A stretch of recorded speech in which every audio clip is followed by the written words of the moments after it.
We're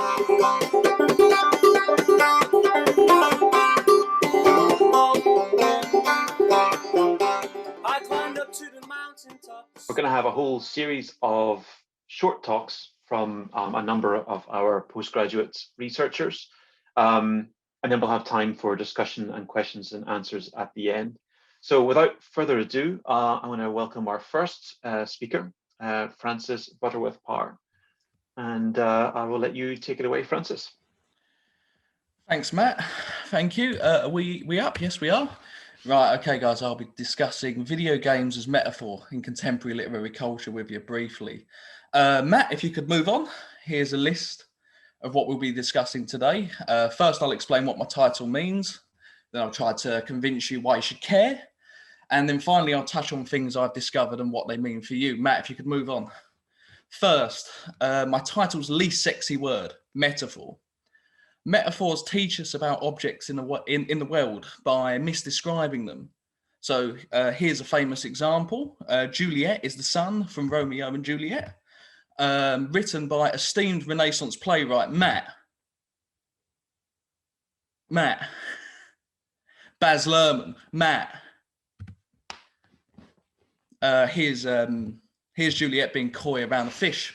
This metaphor, like all metaphors, works because we know Juliet is obviously not the sun, but this implicitly means metaphors work by standing to be corrected, wedging themselves between truth, what Juliet is like, and fact, what Juliet is. But why is this important? It's important because metaphors are the bedrock for the way that we see the world. Matt. Some writers called Lakoff and Johnson wrote a book called Metaphors We Live By, which argues that metaphor is not just a matter of language, that is, of mere words, but that human thought itself is largely metaphorical. Matt. So if metaphors work by being wrong, and thinking itself is metaphorical, then understanding video game metaphors is essential for painting today's video gaming picture, because a large chunk of that picture is in our heads, not our hands. But how do you tell a bad metaphor from a good one? Well, better video game metaphors will either be truer, teaching us something new about video games, or they'll be more radical, making us question what we think we already know. Now, I wonder where you might find our most controversial, innovative metaphors. Matt, it's probably in literature, which more than any other art form loves a good turn of phrase. Therefore, just as we learn about Juliet when Shakespeare describes her as sun-like, we can learn about video games by how literature wields them for effect as well. And my research tries to discover what literature knows or thinks it knows about video games in this way. Matt. When someone seeks to isolate and interpret ideas in literature on a large scale, they need what's called a poetics, which is just a fancy word for a collection of ideas and assumptions that can be tested, like scientists do when they test hypotheses. Mine is macrosis, a term coined by writer Kawika Guillermo. On screen is his spill. Matt. To me, macrosis is the literary key you need to unlock the video game in literature. It's at the heart of a new literary tradition that explores our relationship with gaming technology, how we see ourselves and others in gaming contexts, and how literature plays away from video games. How playful language makes us think about video games and play differently. But why care? Well, the world itself is becoming more driven by video game logics and their ideas creeping into all facets of life. Matt. This is video ludification, and to see video game processes out in the world, we need training to sniff them out, trace them back to video games, and then decide whether they're a good or bad thing. It's a need as well to be gaming literate, which, like normal literacy, is not just about being able to play games, but being able to comprehend the power of play and games. By improving our gaming literacy, we can see places where video games are used for good, like how it saved millions of us from the poverty of fun that was the Zoom family quiz during the COVID-19 outbreak, but also places where it's used badly, like how US taxpayer money pays for Xbox controllers to help US soldiers efficiently drone strike Middle Eastern villages. and also the places between the two, like their increasing and controversial roles in art, health, education, and so on. Finally, here's some things my research has taught me, Matt. What all of these points drive at is that the novel reimagines video games in ways that can save them, but also how slippery the bastards are, how they present themselves as disinterested in political and cultural procedure and process when this is both untrue and fictional. So ultimately, I believe that as the world comes to resemble a great game more than a great stage, the need for stories about video games, ironically, grows. Because in struggling with the video game today, writers can shape the very culture of tomorrow. Thank you. Excellent. Thanks, Francis. I can tell he's a handful to supervise, I can tell you that much. There's a lot going on. So any questions, please drop them into the chat and we'll get those to Francis at the end. Okay, next up, we are going to have Kirsty. Kirsty, do you want to take command? Sure. Hi. Okay, so I'm going to, like Francis, talk a little bit about my research, which is of a slightly different form. So I again have a title here, which I'll try my best to unravel. So yeah, I'm Kirsty, and I'm doing what is called a practice-based doctorate at the University of Glasgow. So I'm between creative writing, computer science, games, and literature. And this title gives a little bit of a clue as to what my work entails. Glitch the Form, merging hybrid creative thinking with new media writing. And this piece of glitch art is by a great artist called Rosa Menkman. Matt, if you could go to the next slide, please. So yeah, what does practice-based research mean, and how is what I'm writing a game of sorts? This is a sort of bird's eye view of part of my text, which is a creative critical piece of interactive work in progress, which is created in the electronic game writing tool Twine, which some of you might have heard of. Most importantly, my piece is perhaps not easily categorizable, so it includes gameplay techniques, but it also combines those with poetics, essaying, and fiction. So it's a novel-length piece that is creative critical in its form. Matt, if you can move on, please. So what do I mean when I talk about hybrid creative thinking, and why is this important to the work I'm creating? I really like this quotation from Katie Farris, in which she states that hybrid works are works best suited to communicate ideas that have never been communicated before. A new form must be created to contain them. The impossible becomes possible with hybrid forms. A hybrid form, I argue, can perhaps trick you into thinking it's one thing when perhaps it's multiple. So for example, a novel that also includes an essay, a series of poems that make up a novel. And then what happens when you combine not only forms, but multiple mediums? So a video poem, for example, or in my case, a piece of fiction, or a game that is also an essay. In other words, hybrid creative forms open up these possibilities and actually invite conversation and collaboration between different disciplines. So taking into the context what hybrid forms are, what might I mean by hybrid thinking? The ability to think outside set frameworks, to push your own boundaries of knowledge, to embrace forms and thinking that is difficult and multifarious. If you go into the next slide, please. And then I have alongside hybrid thinking, glitch. So what does it mean to glitch? So here you can see a classic image glitch from The Sims, a very common sight in many video games, as well as this kind of more vintage glitch that you might have seen in old TVs, etc. And why am I interested in the glitch as a lens for my work? Well, various reasons. As you can see, I've put a few definitions of what glitch might entail. So we've got glitch as minor malfunction in a computer system. It's believed to have derived from the Yiddish glitch, meaning slippery place, which I think intertwines quite nicely with this hybrid thinking. And we also have the genre of glitch music, glitch art, which is often discussed in a most academic context. We also interestingly have glitching, which is the practice of players exploiting faults in a video game's programming to achieve tasks that give them an unfair advantage in the game, which is sort of another example of an interaction that exists between player, writer, and game. And also increasingly, glitch is being used as a theoretical framework in our post-internet age for understanding wider societal and philosophical issues. A recent example is the brilliant Glitch Feminism by Legacy Russo, which came out this year. So to sort of summarize what I'm saying, I view the glitch as both interdisciplinary and a rupture and a rebellion. filled with possibility and this mode of error that to me seems more exuberant than the word failure. Next slide, please. So through this lens of the glitch, this hybrid creative thinking, how am I combining game writing techniques into my piece? Here I've put a screenshot from both a very old game, text adventure, Colossal Cave Adventure from 1976, and obviously a very well-known game from recently, Animal Crossing, both of which use some of these game writing techniques.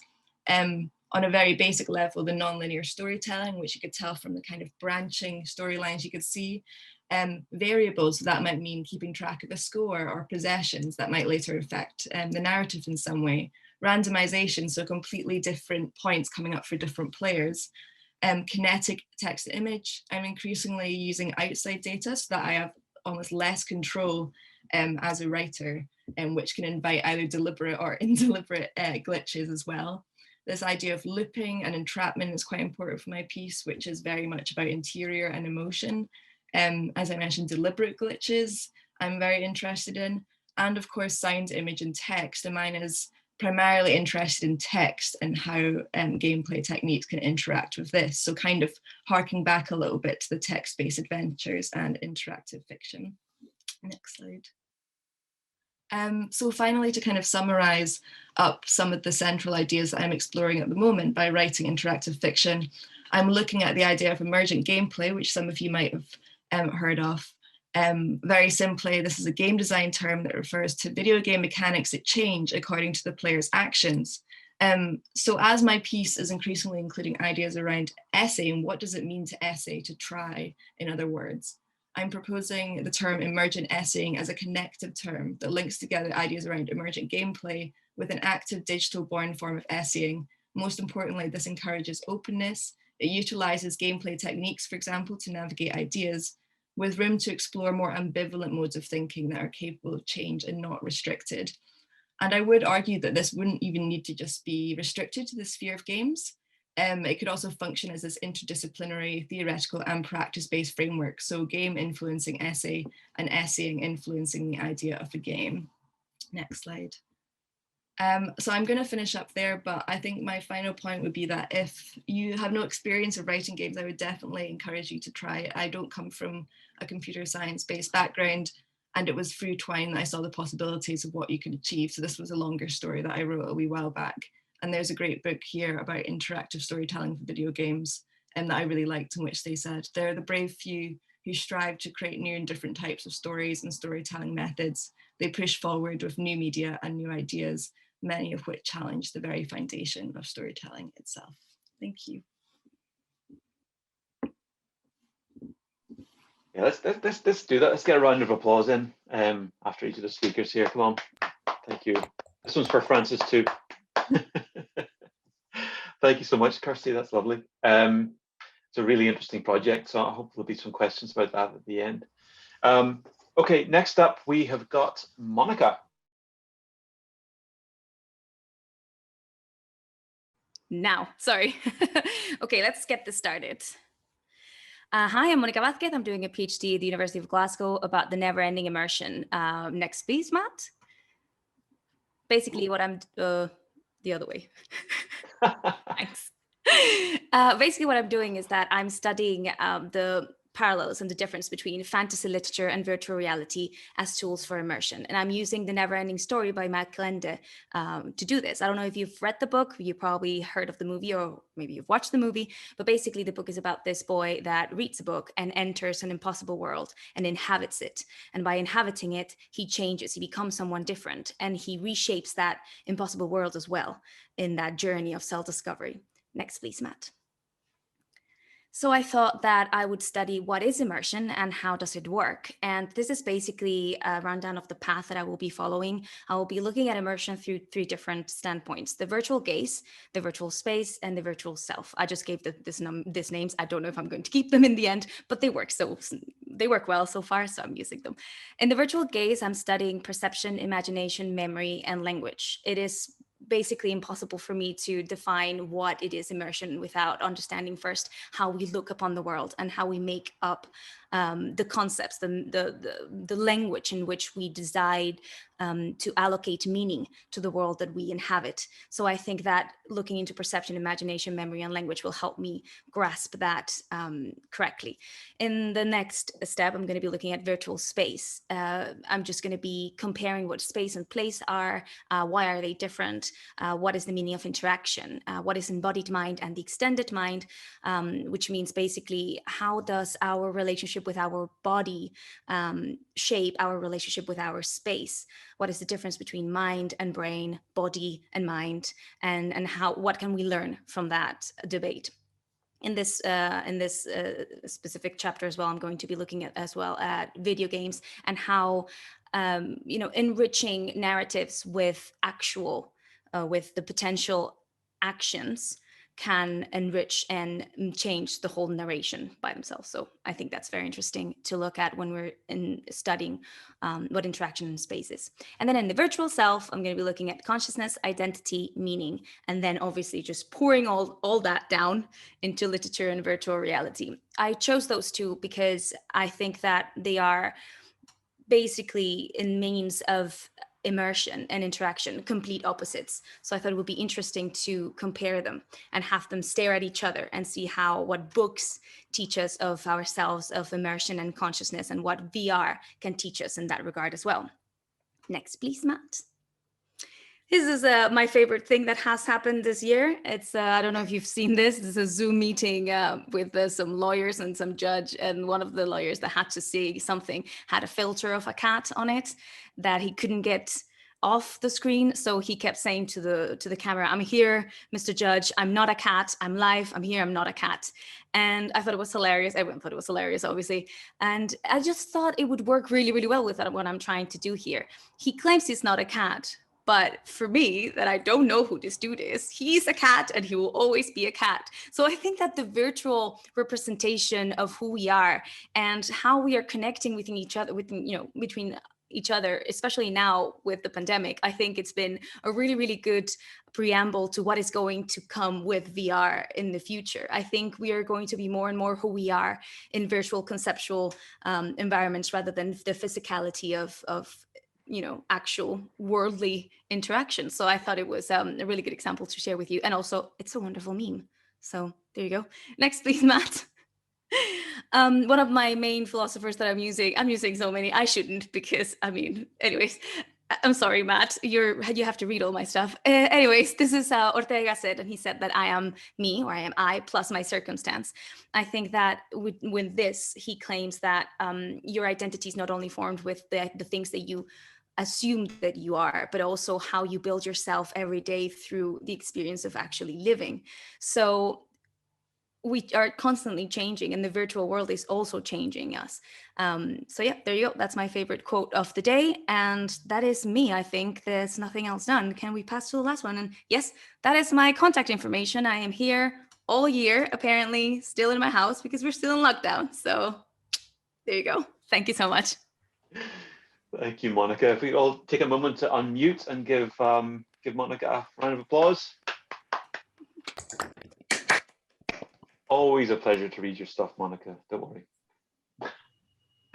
That was convincing, right? All right. So next up, we have got Will, who's from Computing Science. There he is. I'll let you take it from there. Cheers. Yeah. Hi, guys. So stay with this image for just a second, Matt.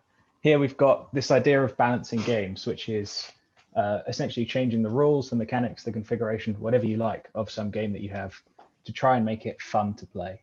This image as an analog for the balancing of games isn't really fair because we've got a load of sort of roughly spherical objects made of the same material that you can easily put next to each other, but that's not how games are created. Typically, when you have a game with a load of different ways of playing, you've got things made of all sorts of materials, all sorts of shapes and sizes, largely incomparable.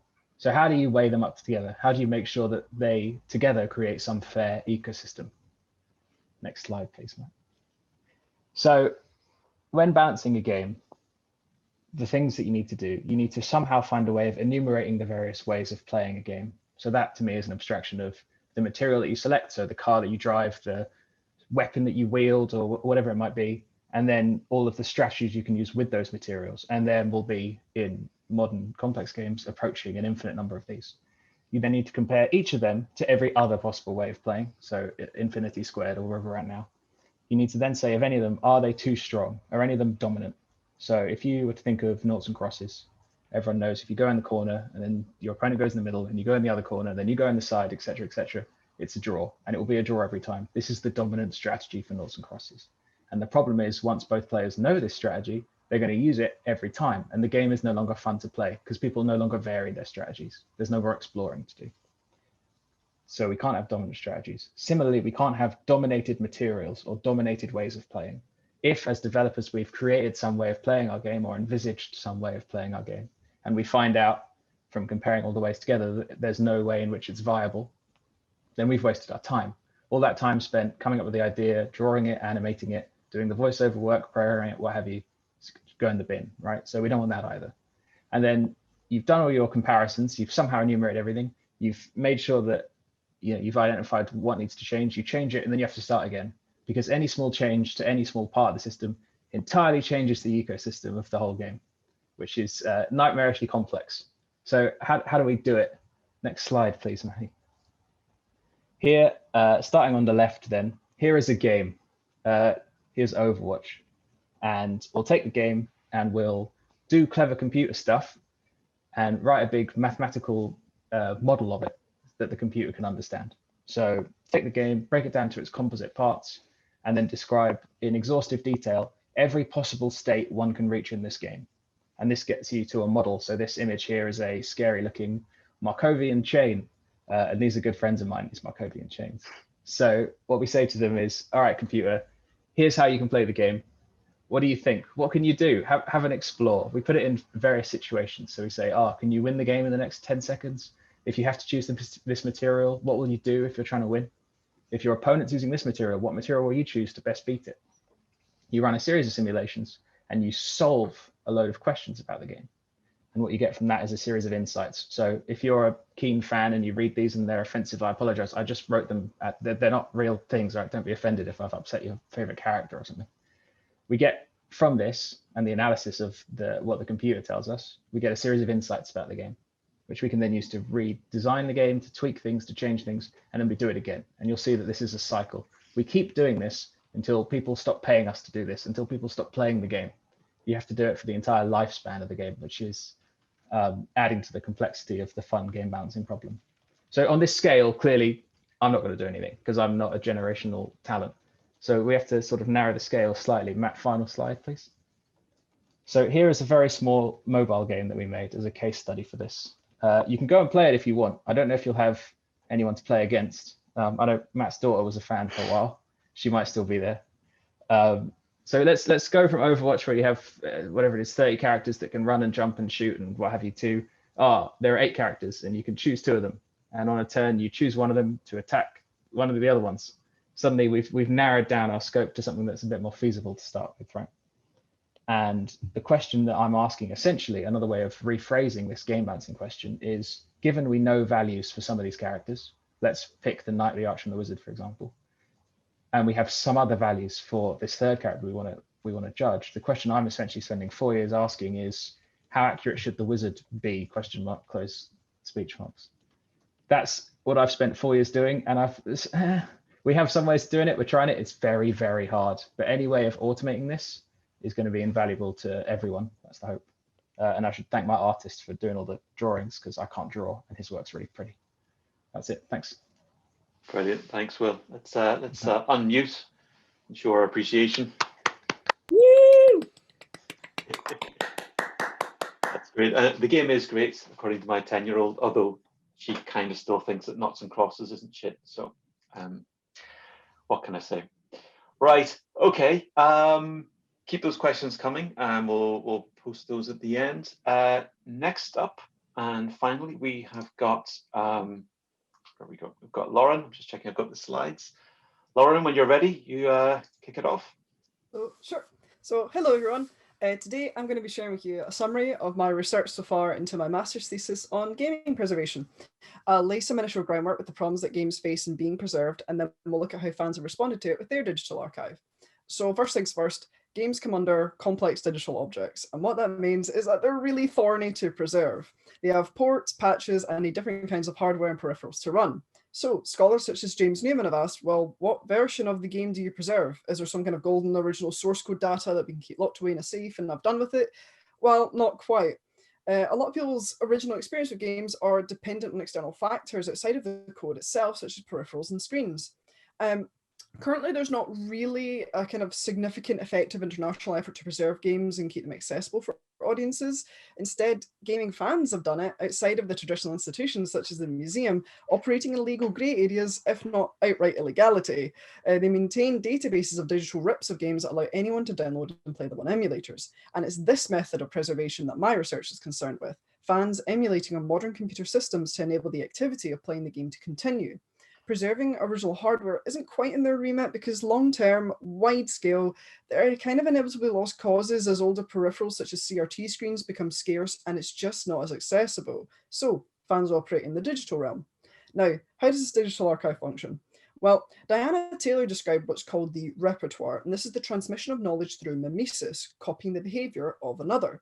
She argues that this shouldn't be seen as being in any kind of dichotomy with the archive, which is associated more of like material recording technologies such as photographs and writing, etc. In fact, they cooperate with each other to build up our bodies of knowledge. And another scholar, Abigail DeKosnik, applied this to the digital Fanish archive, or rogue archive, as she calls it. And we can see this in practice with our universal game archive built up by fans. It's a non-hierarchical archive across multiple databases, forums, and file sharing websites online. It's a communal practice learned by that kind of mimesis. However, it does mean that people have different ideas of what the emulation technology should do and look like when running the games. And I'll give a brief example of this that I've been looking at quite recently. And there's some minor technical language here, so just bear with me. Matt, we can go to the next slide. So let's look at the PlayStation 1 God tier console. Because of the cost and hardware constraints, the platform's developers use a method of rendering colors called dithering. It gives the illusion of an extra color by blending two together in a particular pattern, which helped as the PS1 could only output 16 million compared to the on average 256 million you get on modern HD monitors. But it does have the side effect of making graphics like extra deep fried crispy pixelated on those HD monitors. And this is visually quite a different experience to how it likely would have been seen on CRT monitors back in the 90s, because the then standardized composite video signals smoothed out those crispy patterns.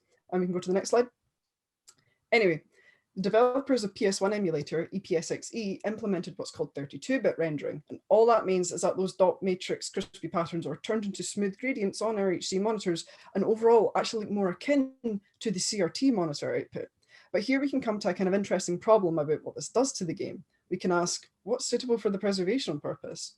Ripping the data and playing it on straight up one-to-one emulation on our new monitors paradoxically makes it an experience different to the past, requiring modifications to how the hardware was run to make it look as though it originally did. Now you could just say, just do one-to-one, it's the original we're preserving here, but we can go to the next slide. You can see in comments like these, articles like these, especially the center one, which is on Modern Vintage Gamers video on dithering, which I'd really recommend looking at. Nostalgia is critical. Fans preserve not just the activity of play, but a diversity of experiences in the past.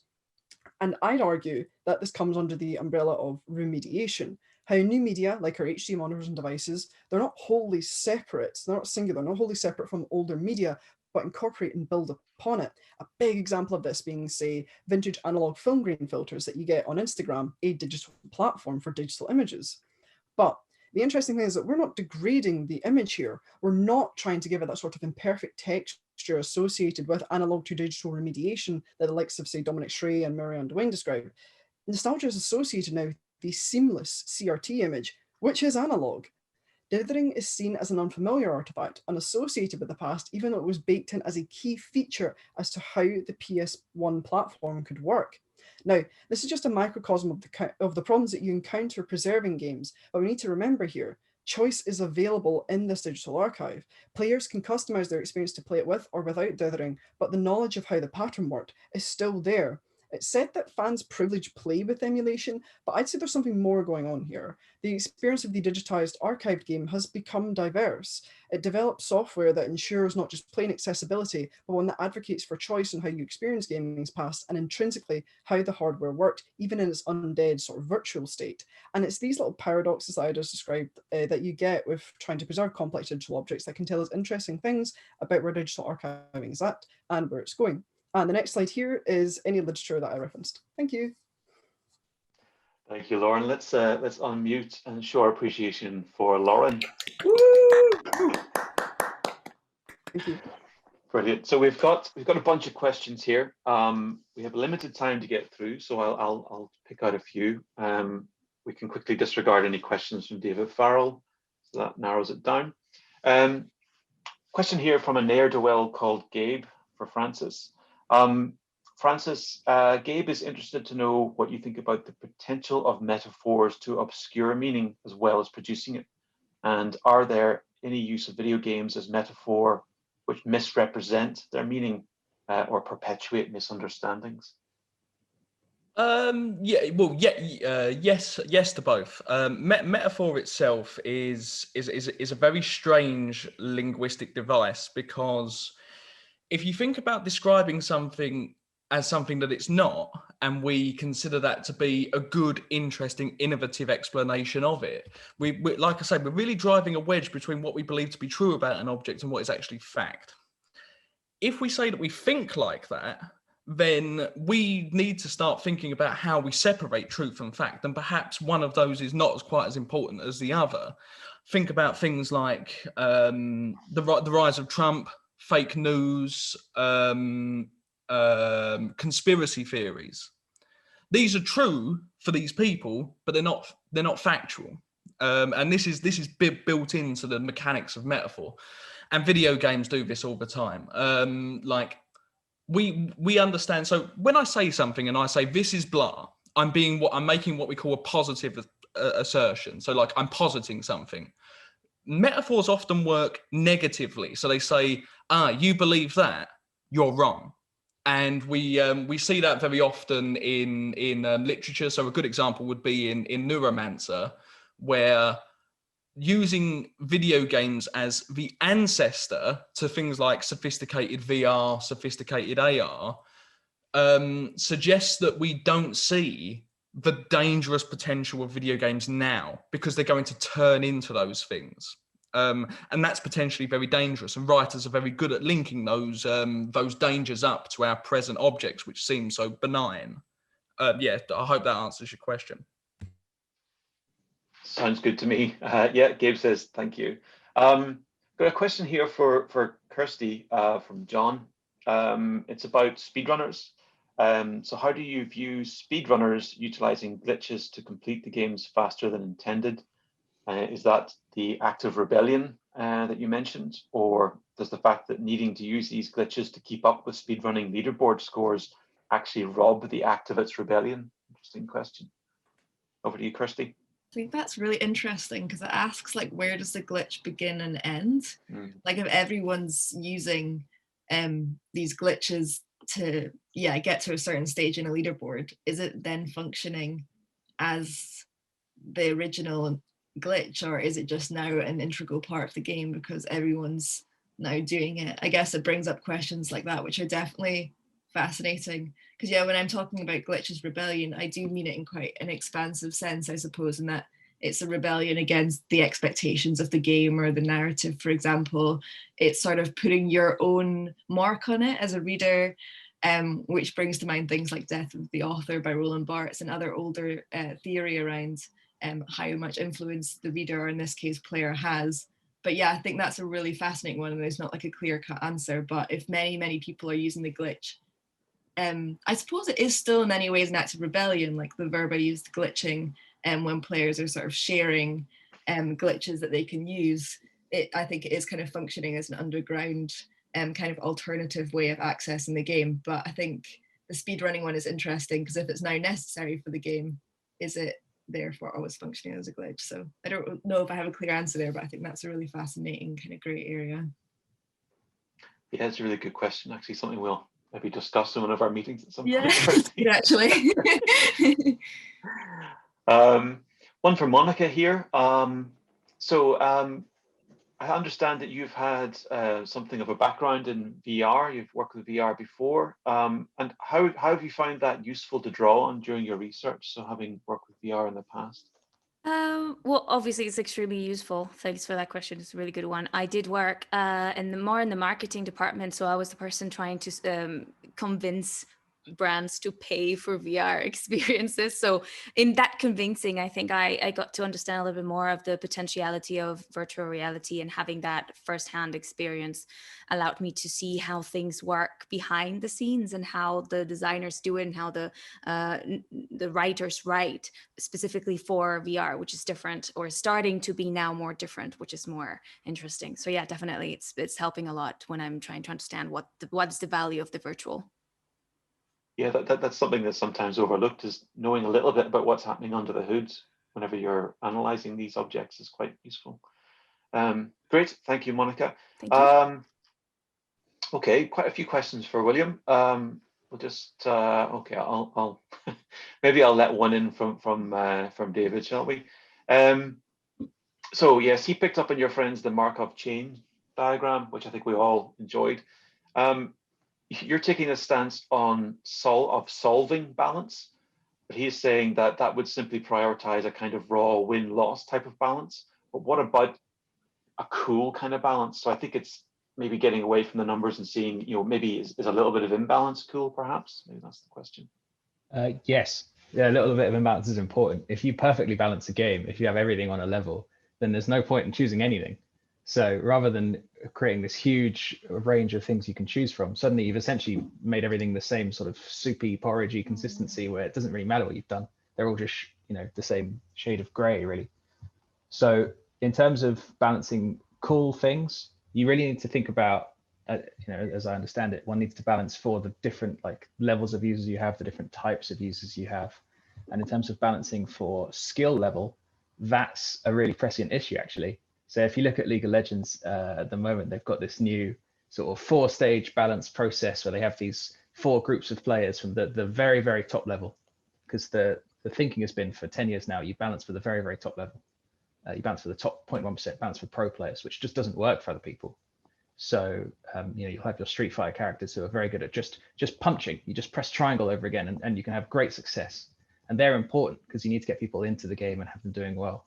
So it's so context specific, but really interesting to think about the ways in which you have to have at every level a different ecosystem where there is nothing too powerful, but also everything can be beaten by something else.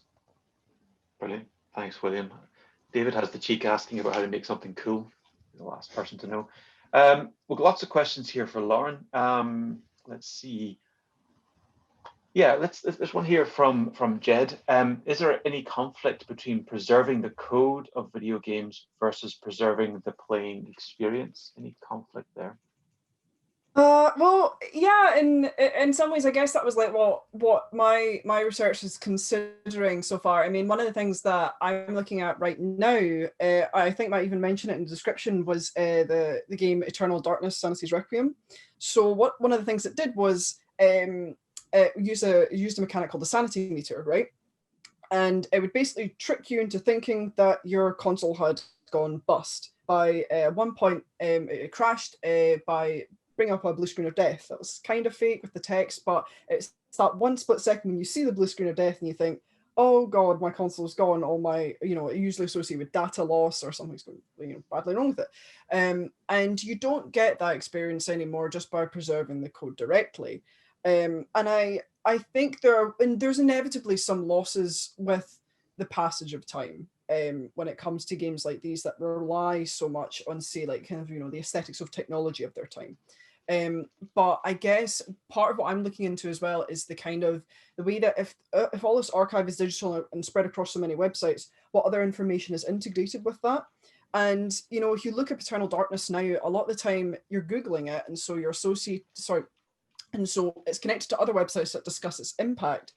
So you don't see these digital games and the kind of these digital rips of games in the Vanish archive completely in isolation a lot of the time. They're connected through so many different web pages on the internet that a lot of the time their context is provided. So in terms of experience, I'd say that players have definitely documented their experiences.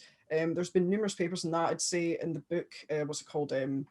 Fandom, Games, Fandom and Histories or something like that. It was edited by Melanie Swalwell. It's a brilliant book. There's definitely a lot of discussion of how fans go beyond just the data to preserve the games that they love and the consoles they love. Especially a lot of work is surrounded by platforms, work on platforms. So yeah, it's a complicated answer. I think there is some conflict in preserving code, but fans tend to go beyond just the code at this point, I'd say, a lot of the time. Brilliant. Thanks, Lauren. We are right on time. So maybe if we could just one last time show our appreciation for everybody, unmute and give a round of applause for our excellent research students. Woo!